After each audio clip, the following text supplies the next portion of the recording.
नमस्कार। Super India news TV में आपका स्वागत है। मैं हूं राजेश आर्य। आइए देखते हैं आज का मुख्य समाचार। इस्लामी जगत में सुधार का सवाल।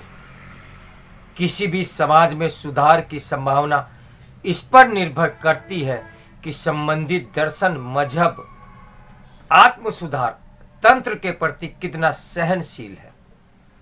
क्या लगभग 1.5 सदी प्राचीन इस्लाम में सामाजिक सुधार संभव है? यह सवाल बार बार उठता रहा है और कर्नाटक के हिजाब विवाद के चलते फिर से उठ खड़ा हुआ है। मुस्लिम समाज का एक वर्ग महसूस करता है कि ऐसा मुमकिन नहीं है। ऐसा मानने वाले कुछ लोग इस्लाम छोड़ रहे हैं और खुद को एक्स मुस्लिम घोषित भी कर रहे हैं। ऐसे मुस्लिम भारत में भी है। पिछले महीने ही इस्लाम छोड़ने वाले कुछ मुसलमानों ने केरल के पूर्व मुस्लिम नामक एक संगठन बनाया। देश में सार्वजनिक तौर पर ऐसा पहली बार हुआ है।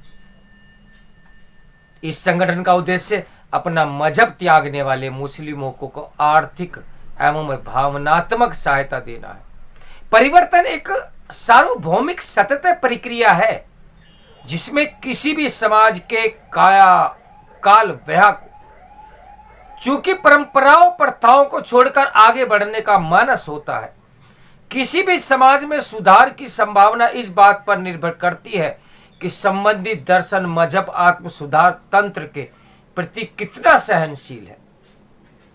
इस्लाम का जन्म हजरत मोहम्मद साहब को 610वीं में देवीय ज्ञान प्राप्त होने के बाद हुआ। 632वीं ईस्वी में उनके न रहने के बाद उनके अनुचरों द्वारा इस ज्ञान को पवित्र कुरान के रूप में कलमबंद किया गया। चूंकि यह कार्य अरब में हुआ, इसलिए मुस्लिम समाज की कई परंपराएं वहां के भूगोल और उनकी तत्कालीन संस्कृति से प्रभावित है। समय बीत जाने के बाद ऐसी कई परंपराएं आधुनिक जीवन शैली और मूल्यों से मेल नहीं खाती, जैसे बहुपत्नी चलन, 3 तलाक, हिजाब यानी बुर्का आदि ऐसी ही प्रथाएं। इन पर भारतीय मुस्लिम समाज में न कभी गंभीर चर्चा की और न ही सुधार का कोई ठोस प्रयास। इसके विपरीत इन प्रथाओं को प्रोत्साहन दिया। इसी कारण देश के उन हिस्सों में भी हिजाब यानी बुर्का आदि का चलन बढ़ा है जहां पहले नहीं था। इसकी तुलना में अन्य मतावलंबियों ने अपनी परंपराओं में समानुकूल व्यापक स्वतः परिवर्तन किए या फिर उन्हें समाप्त कर दिया गया। आज सती प्रथा कोई मुद्दा नहीं, घूंघट प्रथा नगण्य है। कन्या भ्रूण हत्या पर कानूनी रोक है, तो दहेज और बाल विवाह के प्रति समाज जागरूक हो रहा है। इससे महिलाओं को आगे बढ़ने के अवसर मिल रहे हैं। हिंदू समाज सदियों से अस्पृश्यता से अभिशप्त रहा है, जिसके परिमार्जन हेतु समाज के भीतर से स्वर उठे। यह सिख गुरुद्वारों की परंपरा से लेकर स्वामी विवेकानंद, स्वामी दयानंद सरस्वती, गांधी जी, श्री अंबेडकर जी आदि के सतत प्रयासों का परिणाम है कि देश में आरक्षण व्यवस्था भी लागू है और बौद्धिक स्तर पर छुआछूत का कोई भी समर्थन नहीं अब करता। ये सच है कि हिंदू समाज में अभी भी धरातल पर सामाजिक समरसता और समता अपूर्ण है, किंतु संतोष है कि इस दिशा में सुधार के प्रयास जारी हैं। इसके विपरीत मुस्लिम समाज में समायोजित बदलाव का अभाव है।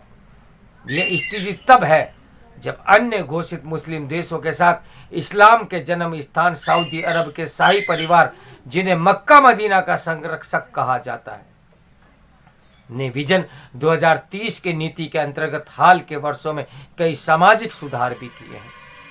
सऊदी शासन की ओर से तबलीगी जमात पर प्रतिबंध लगाने, सिनेमा घरों पर दशकों से लगे प्रतिबंध हटाने, महिलाओं को वाहन चलाने और मक्का की तीर्थ यात्रा सहित उन्हें अकेले यात्रा करने की अनुमति देने जैसे कई निर्णय ले लिए गए। इन सुधारों का वैश्विक मुस्लिम समाज के भीतर से विरोध भी हो रहा है। इसका एक बड़ा कारण सऊदी अरब की ओर से सदियों से इस्लाम के कठोर स्वरूप वहाबवाद का प्रचार प्रसार करना रहा। इसे सऊदी अरब का दोहरा मापदंड ही कहेंगे कि एक और वह अपने समाज में सुधारों का नेतृत्व कर रहा है, तो दूसरी तरफ उस मदरसा शिक्षा पद्धति का मुख्य वित्तीय स्रोत भी बना हुआ है, जो संकुचित मानसिकता का निर्माण करती है। मध्यकालीन तालीम के चलते ही तालिबान सहित कई आतंकी संगठनों का जन्म हुआ। काफिर कुर्फ में पगी मजहबी खुराक का असर इतना गहरा होता है कि आधुनिक शिक्षा का भी उस पर कोई प्रभाव नहीं पड़ता। Civil engineer Osama bin Laden, neuro science विशेषज्ञ Aafia Siddiqui, surgeon al Zawahiri, PhD al Baghdadi और लेक्चरर हाफिज सईद जैसे जिहादी इसके परिमाण है। इस्लाम छोड़ने वाले मुसलमानों को तो बात सर्वाधिक खटकती है कि वे काफिर कुर्फ अवधारणा ही है, जिसमें गैर मुस्लिमों और उनकी संस्कृति परंपरा के प्रति न केवल घृणा का भाव है, अपितु उन्हें मिटाने का मजहबी निश्चय भी है। विवेकवान मुस्लिमों को यह प्रश्न परेशान करता है कि यदि इस्लाम शांति, भाईचारा और क्षमा दया भाव युक्त मजहब है, तो काफिरों और सिर्फ करने यानी अल्लाह के साथ अन्य देवी देवताओं को मानने वालों के प्रति इतनी शत्रुता भाव क्यों? हाल के समय में विश्व 9/11 आतंकी हमले सहित दर्जनों जिहादी घटनाओं से रूबरू हो चुका है, किंतु भारत इसका दर्द तब से झेल रहा है जब 711 ईस्वी और 712 ईस्वी में मोहम्मद बिन कासिम ने सिंध पर हमला करके जिहाद का सूत्रपात किया। इसके 3 सदी बाद महमूद गजनी ने भारत पर 1 दर्जन से अधिक बार हमला करके सोमनाथ सहित असंख्य मंदिरों को ध्वस्त किया। इसी कारण वह अपने अनुचरों के बीच बुद्धि भंजक कहलाया, मूर्ति भंजक कहलाया। इसके बाद गौरी, फिर खिलजी, तुगलक, बाबर आदि ने भी काफिर कुर्फ चिंतन से प्रेरित होकर यहाँ की बहुलतावादी सनातन संस्कृति के प्रतीकों को ध्वस्त किया और लाखों निरपराधों को या तो मौत के घाट उतारा या फिर उन्हें तलवार के बल पर इस्लाम अंगीकार करने पर विवश किया। इसी विभाजनकारी मजहबी चिंतन का मूर्त रूप है पाकिस्तान। भारतीय उपमहाद्वीप में मुस्लिम समाज का एक बड़ा वर्ग आज भी इन आक्रांताओं को अपना नायक मानता है। इस कारण भी कई मुस्लिम इस्लाम से विमुख हो रहे हैं। हाल में ही वसीम रिजवी के बाद मलयाली फिल्मों के निर्देशक अली अकबर ने इस्लाम का त्याग किया है। क्या देश के मुसलमान आत्मचिंतन कर अपनी परंपराओं में सुधार किए बिना देश की प्रगति में शेष भारतीयों की भांति कंधे से कंधा मिलाकर योगदान दे सकते हैं? यह सब तभी संभव होगा जब भारतीय मुस्लिम समाज में भीतर से कालवाह रिवायतों को तोड़कर आगे बढ़ने का जज्बा पैदा होगा। यदि ऐसा नहीं होता तो शायद तर्कशील और विवेकवान मुस्लिम इसी तरह इस्लाम से नाता तोड़ते रहेंगे। क्या ये एक सोचनीय प्रश्न नहीं है? इस समाचार के लेखक हैं वरिष्ठ स्तंभकार बलबीर पुंज। तो मेरे साथ बने रहिए सुपर इंडिया न्यूज टीवी की ब्रेकिंग न्यूज के लिए। नमस्कार, मैं हूं राजेश आर्या।